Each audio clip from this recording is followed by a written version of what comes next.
All right, this is the whooping cough outbreak presentation. My name is Nick Evans. So a little bit of an introduction here. This presentation is to inform you of the current outbreak of pertussis, or also known as whooping cough, in the community. We're going to discuss our plan of action to combat this disease outbreak and how we plan to respond and mitigate the pandemic. We're requesting support from government, health officials, CDC, Red Cross, etc. The support we're requesting is public awareness, education on disease and its effect, as well as treatment options, funding to support outbreak control procedures, as well as intervention and mitigation strategies and suggestions. So a little bit about whooping cough. It's a bacterial infection, also known as pertussis. It's highly contagious. It's a respiratory tract infection. It also affects your nasal cavities. It's marked by a severe hacking cough in most individuals, followed by a high-pitched inhalation sounding like a whoop.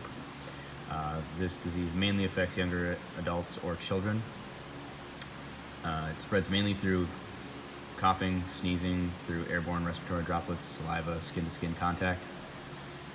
Treatment of this disease is typically administered and resolved within days to weeks, but often require lab tests or imaging. So some symptoms of the whooping cough disease. It's a chronic or severe coughing, nasal congestion, runny nose, excessive sneezing, fatigue, exhaustion, episodes of shortness of breath, vomiting, watery eyes, tremors, chills. All of these symptoms will vary patient to patient as well. The first part of the diagnosis of this disease would be a physical examination due to the symptoms often resembling the common cold.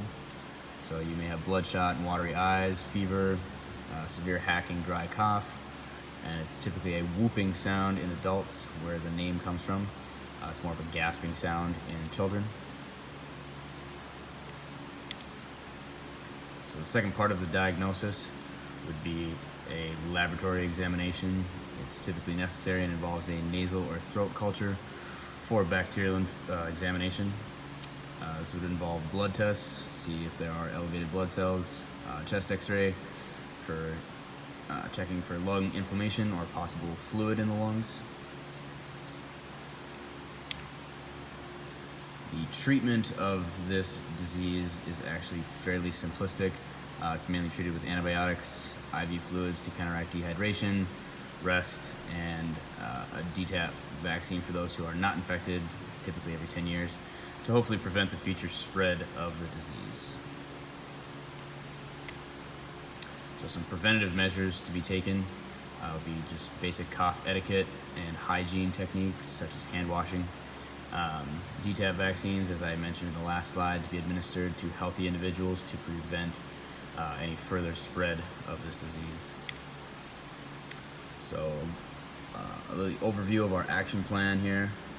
The demographics involved: there's a population of 50,000 within our county. The infected individuals are increasing in number. The hospital that we are at has currently only 300 beds for patients to be treated. We're working on the flow of patients in and out, requesting funding assistance to aid in necessary supplies and treatment measures. We're putting at least 10 personnel on call at all times, and others are recommended for double shifts and or overtime. And we also have implemented protocols and enforced those as well.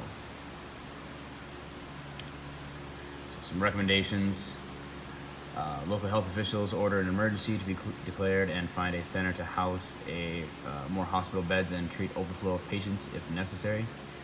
Receive funding from government, local health officials, CDC, Red Cross, and others to ensure that vendors supply antibiotics at a larger than normal rate. Encourage the CDC to advise and release public health awareness alert to the media to discuss the risk and prevention management and mitigation measures and educate the community on the disease and its effects.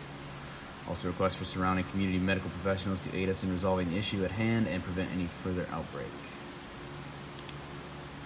So in conclusion, effective and expedient hospital management, request for an additional support from health officials, CDC, Red Cross, and others, request for surrounding medical professionals to render additional aid, encourage the CDC to initiate media release of disease information to raise public awareness. And the disease is extremely contagious and requires an immediate emergency attention. Thank you.